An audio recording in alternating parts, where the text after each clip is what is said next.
this is where God wants me in 5 years or 10 years, whatever. I start making decisions from here to get to there. It makes decision making a lot easier because, anything that's going to get me closer to this point of my vision and isn't illegal, I'm saying yes to that. And anything else is going to spin me off course. You're listening to Men of Faith, the podcast dedicated to calling men up and not out. Join me as we live a life dedicated to our God.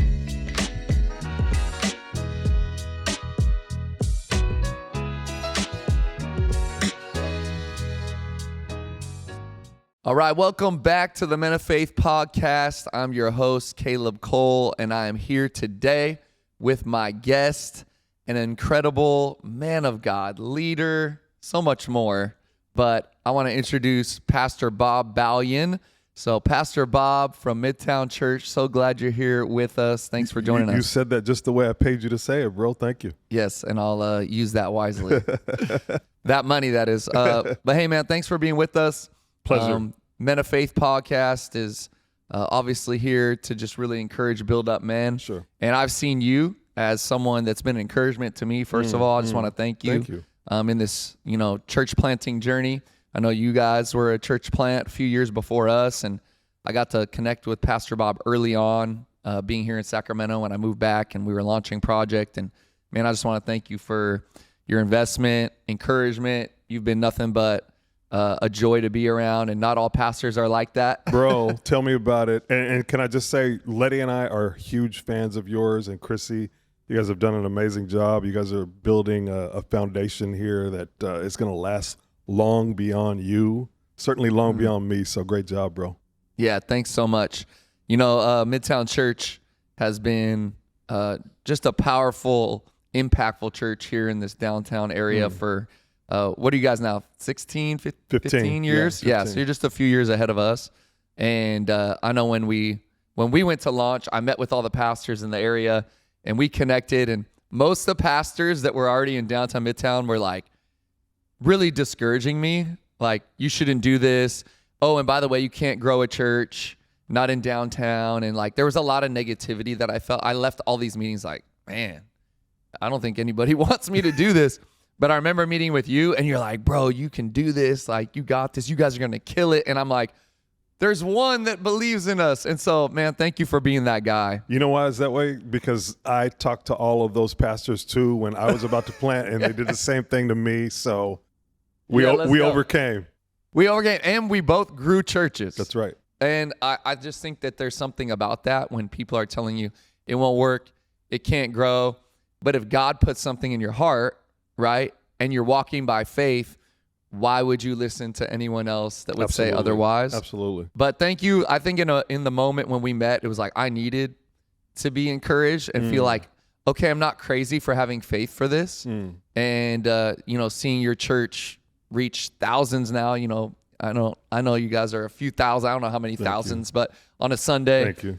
We're right there at the 1,000 mark right now. Like for us, man. Is like just cool to see. And I think there's something about having faith and speaking that over other people. And so I just want to thank you, man. Of course. And we needed you. Would you agree, like, it's faith building for us too? When all of the negativity is hitting you when you start. Yeah. And even maybe a year or two after you start, to see what you've developed is really growing my faith, and I know it's grown yours. Yeah, man.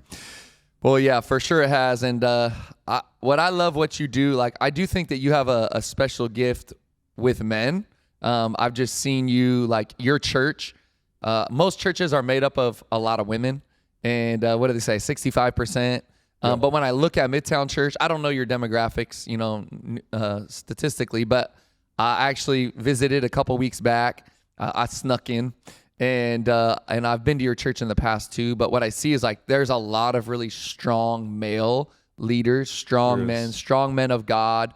It just seems like you guys have a foundation, and it's all ages, it's all races. They have an incredibly diverse church, and so what I want to talk to Pastor Bob about today is just this idea of like, as men, how do we lead our families? How do we lead as men of God? How do we lead with authority and power? Sure. And so talk to me about maybe some of the practical things you've done that has led to you leading men the way you have, to where they love coming to church. Sure. They're leading at high capacities, and God's using you guys. Sure. I mean, I think it helps that you too. We grew up in the area.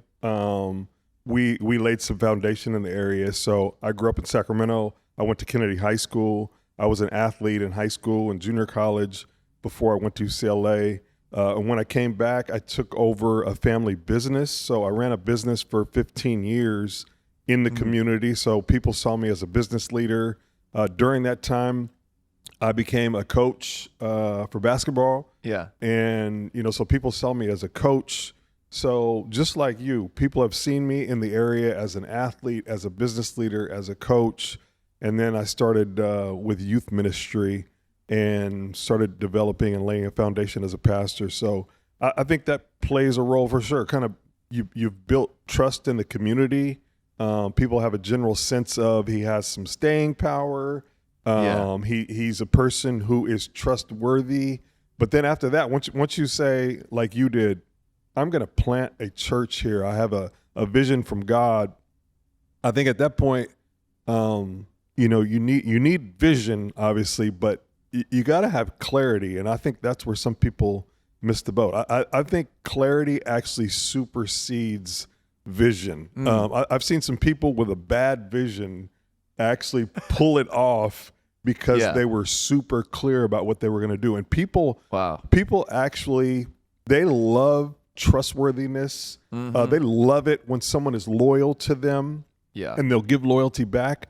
But people follow clarity. Yeah, that's good. And so I think that's a huge factor for you and I. I don't think I've ever heard that said, and this is like an original thought. I'm like, I've read a lot of leadership books, heard a lot of leadership talks, and I've never heard anyone say, I think clarity is more important than vision. And I think there's so much truth to that. Like, I'm thinking and processing through it right now. Like, that's probably one of my greatest gifts is like, I do communicate very clear. 100%. This is what we're doing. This is where we're going. People are like, but should we go there? Well, he knows where he's going though, so I'll go with him. 100%. So how have you brought this into, into the church, but into building men up? Because I see you with so many powerful men in your church and around you. You have this I do think you have a magnetic personality too. So God's gifted you in a unique way that not everyone has. But I feel like anyone that's around you, they just get built up. So what are you doing practically to build up men? Because I think a lot of the men listening, they want to be builders. They want to build businesses and marriages and families, and they want to build up the people around them. And it seems like you have that ability to just elevate everyone around you. So what do you think that is, as well as clarity? You're too kind. And again, I'm going to pay you for your words after we're done here. But I think, everyone needs a vision in every area of their life. So you and I and Chrissy and Letty have had a vision for our churches, but men need a vision for their families. They need a vision for how they're going to earn a living. And I think, if more men would kind of try to paint that vision as clear as possible, again, we're getting back to clarity. Yeah, try to really, really focus it down and try to build their life around getting there, I think it makes life a whole lot easier. So if I know this is where I want to get to, this is where God wants me in 5 years or 10 years, whatever, I start making decisions from here to get to there. It makes decision making a lot easier because, anything that's going to get me closer to this point of my vision and isn't illegal, I'm saying yes to that. And anything else is going to spin me off course. So again, clarity of purpose and where I'm going with regard to my family, with regard to my vocation, with regard to my future, I think that's huge. No, that's so good. I think that a lot of the guys probably listening have struggled with, what's my purpose? What's the vision for my life? What's the clarity? How do I have clarity with my spouse? Yes. And so, hey, can I say this, Caleb? Sorry, hold that thought. I think, because I think you have this too. You're genuinely concerned about the people you're ministering to and the people that you're friends with. So I think maybe without even knowing it, you're encouraging them, but you're also encouraging them, man, develop this. Yeah. Develop this thing that you want to get to, and you care about what I say about that, what Mike says about that, what someone else in your congregation says about that, and you're helping them kind of mold and shape their decisions because you know where you want them to get. Yeah, to get them there. Yeah. And it's not easy to get there when you're going it alone. And that's 100%. what I've found is like too many the guys that maybe are even listening or guys that I end up interacting with, it's like they win it alone for so long and then they realize like they're stuck or they got off track, right? They lost focus on the vision and the clarity of where they were going. And I'm just a big believer in like brotherhood, community, 100%. Being a relationship. And so as you like talk to the guys that are listening, you know, about community, what's been kind of the game changer for you when it comes to building community? Because I mean, I see you're always building community. You're in community. What would you say to these guys who are probably like lone wolves out there going it alone? And I heard you say go after the clarity of vision. I'm doing it, but they're doing it by themselves a lot. Yeah, absolutely. You and I in our ministry life, we call them small groups. Yeah. Probably 50% of the people immediately have a bad reaction. Yeah. Either they've been in a bad small group or, they did it in a place that they didn't want to do it at. But I think ultimately, that's something I pursue continually. And so if they can just forget about their definition of a small group, I'm continually trying to get with men for myself. Yeah. In small groups of men, because that's the only way we can really share with each other what is the vision I've developed for myself. Yeah. How am I approaching that and attacking that? All that way, if you're in a position like that with a group of men like that, all of the best ideas are on the table. When you're going about it alone, very few of the best ideas are on the table. So for myself, I'm continually trying to get in those groups.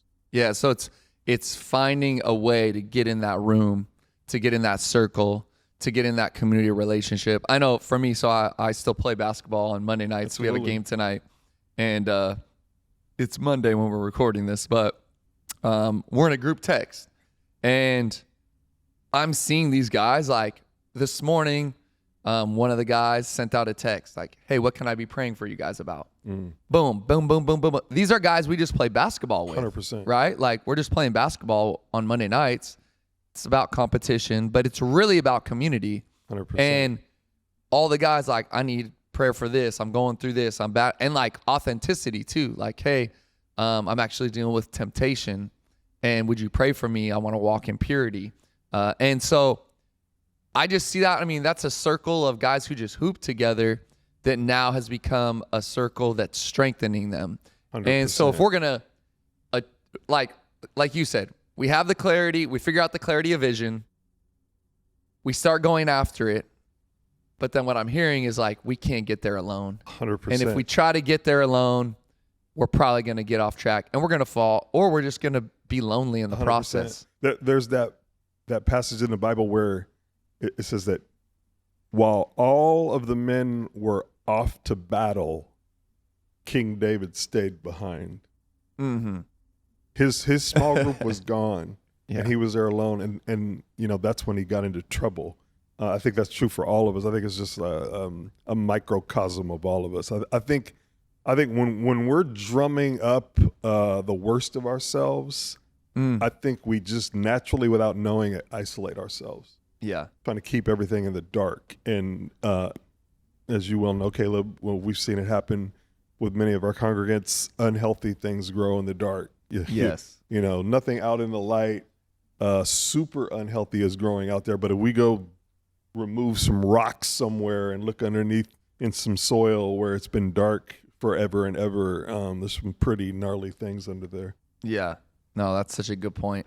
I do want to challenge the guys, that are listening, that they just get to a place of vulnerability, authenticity with a few guys. It doesn't have to be a lot, right? I mean, you think about Jesus, and he had his 12, then he had his 3 that he was closer with. And so it doesn't mean you got to be authentic with, a big group, 20 people in a small group. But out of that small group, is there 3 that are more trusted 100%. That you can actually like say, hey, I'm really struggling. I'm really going through this. And ultimately, I don't think we can grow if we just keep going it alone. And I'm a lone wolf by nature who for a long time tried to do it alone. And thankfully, the Holy Spirit protected me, and I was able to walk in holiness and purity and righteousness in that. But I also realized the state of my soul and spirit was not as healthy because I wasn't in close community and relationship with people. And so these last few years have been one of me making some big changes personally to say, all right, Caleb, you got to get people closer to you that you can really talk to about what you're struggling. And I internalize everything. Yeah. And you know what that does? Like, there was just resentment building in me. There was anger building in me. And thankfully, I have a lot of self-control, and I could keep it internalized, but it wasn't healthy for my soul. Sure. And it was actually affecting my connection with the Lord. And so it wasn't until I got in those, like, okay, I got a couple trusted people that I'm going to be real and authentic with. And I got someone that was serving as like a accountability for me. I got someone that was serving as just a brother in Christ that I would check in with regularly when I was feeling discouraged. 100%. And as a pastor, like, I get discouraged. I get depressed from time to time. And I just needed to talk to someone and 100%. And not just internalize everything. So that's why you're such a good pastor, bro. Like, you're authentic and you're real. I think that's another piece of leadership. Yeah, is authenticity. Yeah. People don't want to follow someone, and that's at home too. People don't want to follow someone who's being some version of themselves. They want to follow the real person. Yeah, I think it's Craig Rochelle says, people don't want to follow a leader who's always right. They want to follow a leader who's always real. 100%. And I'm like, oh, that's true for me. And there's been times though when I was like, I wasn't that real leader. That's all of us, right? That's all of us. I think those are some of our most ineffective times. You're right. Yeah. So talk to me about influence. I see you in your Kings shirt, which, if anyone doesn't know, I'm a lifelong Kings fan. Grew up in Sacramento. My guy. Went to my first game when I was like 4 or 5 years old. We're talking about the Wayman Tisdale era. Were you at the old Arco? Yeah, of course. Okay. Yeah. So I grew up in that era and lifelong Kings fan. But what's cool has been seeing you these last several years. I know that you operate as the Kings chaplain, and so if you don't know about Bob has a lot of influence with influential people. I know you're connected with NFL players. You're connected, obviously, with all the NBA players. And so talk to me about, because I think guys listening, they want to be more influential. And so you have a way of going to those spaces and man, just having so much favor. So I know it's God, but beyond God, what have you done or fostered to influence influencers? Because I know for me, like, I want to get some game right now. So I want to influence more influential people. And so what have you done, practically that has enabled you to walk in those spaces and really have influence with those who are very influential? I mean, first of all, your words are so kind. You may be building me up a little bit more than is the actual reality, but no, I'm not. But I think, like, with regard to the Kings, I think some of what we've said already has been huge. Just the authenticity, just being who you are. But I think the biggest part is knowing that they want to just be them too. So I think, from a fan's perspective, we're looking at someone who I've developed a close relationship with is Russell Westbrook. Okay. From a fan's perspective, so someone might look at Russell and go, either one, like, oh, I hate that guy, he's too ferocious on the other team, or oh, I love his intensity. And we look at these players as though they're larger than life. And honestly, they don't want to be treated like that. Yeah. So I think you have this too. Like, I'm never overly impressed with anyone, to be honest with you, and that may be a bad thing. No, it's probably a good thing. And so I'm just immediately I'm coming at them, and we're engaging in a place where we're kind of on the same level, not in terms of status, not in terms of celebrity, just two grown men struggling through life. Yeah.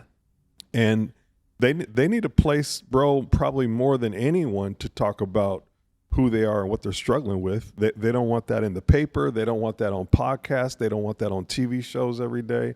They need that place. And I think where people like you and myself and others can be a good resource for them is just allowing them that space, knowing we're going to be a vault, knowing we're going to have their best interest at heart. And also the ability to put them in small spaces where they can accomplish what we've been talking about. Yeah. They need that too. I think about, guys like on the team, guys like Keegan, Isaac Jones. These are 23, 24-year-old dudes in a place they've never been before with all of this stuff going on. They need a small group where they can be vulnerable. Yeah, which the Sunday I was at Midtown, Isaac Jones walked in right in front of me. Yeah, Isaac's a regular. He's a great kid, man. But he needs that, right? He needs a space where he can talk about what he's struggling with, know it's not going to get out, and know that some people who have his best interest in mind are going to give him feedback. So am I hearing too? Okay, so number one, I'm hearing, because I do think that like God's going to give us opportunity to have impact in influential people's lives, and that's all of us. I think for all the guys listening. Now, they may not be celebrities or famous NBA players like Russell Westbrook, but they may be CEOs, business owners, even just financially wealthy individuals. Absolutely. And I've learned the same. I mean, I've been in a lot of, rooms and spaces and places with some that would be considered, borderline celebrities, even just some big money people. And one thing that I've always tried to do, and I think this is what I'm hearing, is number one, you said they're human beings, right? So it's like we're on the same level as in our humanity. Absolutely. We're broken, we're imperfect, we're just trying to figure out life. Absolutely. And we want to be treated as such. Absolutely. But then the other thing I heard is like you're not trying to get anything from them. And I think that's the mistake that a lot of us make, even when I meet a CEO or I meet a financially wealthy individual. And it's like immediately like I start thinking about angles. And I think that that's some sinful part of us, whether it be coveting or greed or pride, I don't know what it is, that causes us to like take these angles of like, oh, what could I get out of this relationship? And so that's how I've always thought. And that's what I hear from you. So how do you, I guess, stop yourself from going, oh, I could actually get something out of this relationship? No, I think, you're touching on something that's huge with regard to developing a relationship with someone of status or power. I try to approach engaging with someone doing the flip. So you said usually we're approaching them like, hey, I'm going to get something, whether it be through my relationship, I'm going to get some tickets, or even I'm going to get a picture with them to post, whatever it is. Exactly. I try to approach everyone going, how can I disadvantage myself to advantage them? So what can I give? 100%. Yeah. 100%. How can I lose a little bit in some way, shape, or form so that they gain an advantage? Wow. I think that, that's what Christ did for us at some level, right? It's like, oh, I'm going to disadvantage myself all the way to going into the cross to advantage Caleb and Mike and Bob, et cetera, et cetera. Yeah. And I feel like that's kind of a model for us to follow. Now, you ask me, how do I go about doing that and not wanting, what's selfish inside me to take the lead? Yeah. I think just over time, you're working on your integrity, you're working on your character, and it gets developed. But that comes through some of what we've been talking about. It comes through listening to leaders who well beyond me, pouring into me, taking instruction from others, taking critique from others. It takes time to develop that. It does. I think we have to fight against our flesh nature, continually, so often, and especially in spaces, places like that. And again, I think that the guys listening, like, they are going to have opportunity with people who are influential. The levels of it, there's levels to it. But I'm just even thinking, like, just recently I was with one of my friends, and we became friends. Actually, my wife led his wife to Christ. Nice. And then we ended up, they wanted us to meet, and so we met. And I mean, this guy is a multi-millionaire, right? I mean, he's very unassuming. You wouldn't know it, but I very quickly learned it.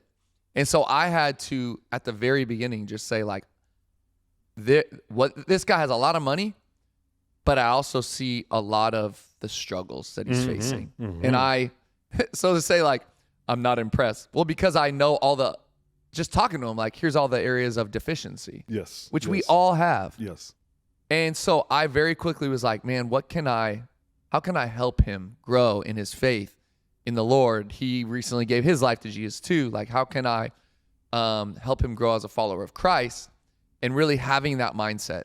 And so the last time we hung out, he's like, Caleb, I just want to tell you, like, the reason I love hanging out with you is because you're one of the only people in my life that doesn't want anything from me. That's awesome, bro. And he was like, every relationship I have, they find out my money, my status, and then it's this or that. How do I get this? How do I get that? He's like, you've never been that way. You've never asked me for anything. If anything, you're constantly giving me things. And in terms of spiritually and help and advice and guidance. And what's crazy is because of that, then he wants to bless me. 100%. He wants to bless the church. He's 100%. given big chunks of money to our church simply because he's like, I know that you do this for the right reasons. And so I think ultimately it doesn't mean I'm not human and I don't have moments of, like, feeling the urge to work an angle of some sort, right? I'm human. But overall, I silence that voice and say, hey, what can I serve? Not what can I give, not what can I get? How can I serve, not how can I be served? And that's how you live, I think. And I think that's what's I appreciate that. I think success. that when I say this a lot about fathers, to people that are struggling with their dads, the typical kind of evolution, especially for a male with dad, is when we're really young, we idolize them. As we get older and we feel like we're getting self-sufficient, and maybe even, the relationship with dad has struggled, we start to demonize them. So we go from idolizing them to demonizing them. And the point that we have to get to in life to have a healthy relationship with dad when we're older is we've got to humanize them. Right. I think we kind of do the same thing with people that we meet, especially with influential people. Initially, you meet, let's say Russell Westbrook, and you idolize him for what he's done on the court. Over time, maybe even as a fan, you start to demonize him. Oh, look at him on the court. He's ferocious and he's mean and he's angry and all this stuff. Well, eventually we got to get to the point where we're going to have a relationship with Russell himself. We got to humanize him. Yeah. Right? He's got struggles. And to be honest with you, just this doesn't have anything to do with what I just said, but like Russell is one of those guys where as a opposing fan, you could hate him just by sitting up in the stands and watching him regularly. He's one of the nicest guys on the planet. Yeah. He's phenomenal. We just don't know people when we're seeing them out of what we read about them or watch. Yeah. No, that's a good reminder for us. I mean, I think about, that's a great reminder for us in all relationships. 100%. Is how often, like, a glance or one interaction can define a person for us. Yeah.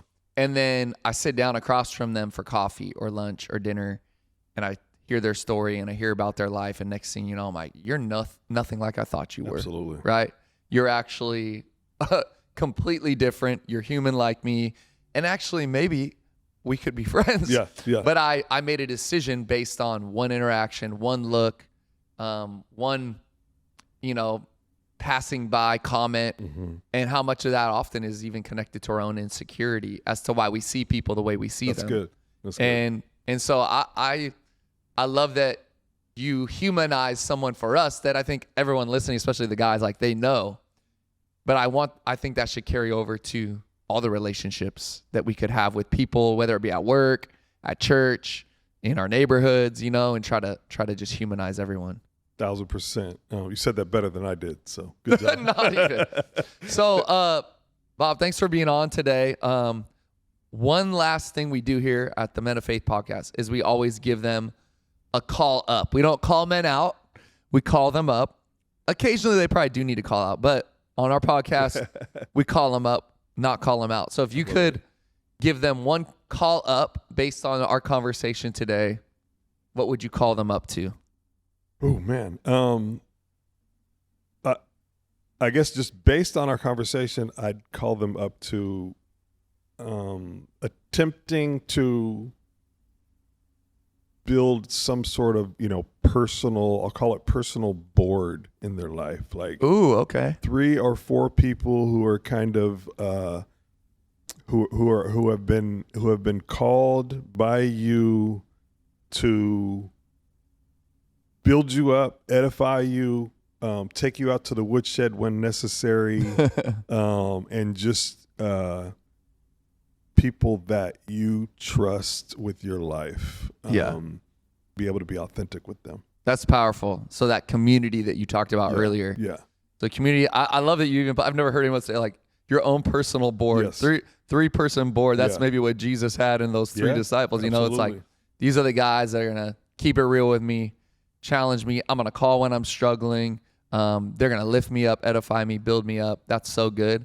And I would say call up for me is to just humanize people. And that means having conversations, getting to know people, and then going into those relationships with what you can give, not what you can get. 100%. And that's what I heard from you, Bob. So, man, thanks so much for being a part Appreciate you, of bro. the Men of Faith podcast. We're going to have you back because I feel like this wasn't long enough. And we need a part 2. Surface. Yeah. We need a part 2. We'll get Bob back on. But, hey, man, thank you. If you're getting something out of this, make sure you share it on Instagram, reshare the link on YouTube, on your social media. Follow us on Men of Faith Pod on Instagram, and then like and subscribe this video on YouTube. Bob, Appreciate much you, bro. love. Grace and peace.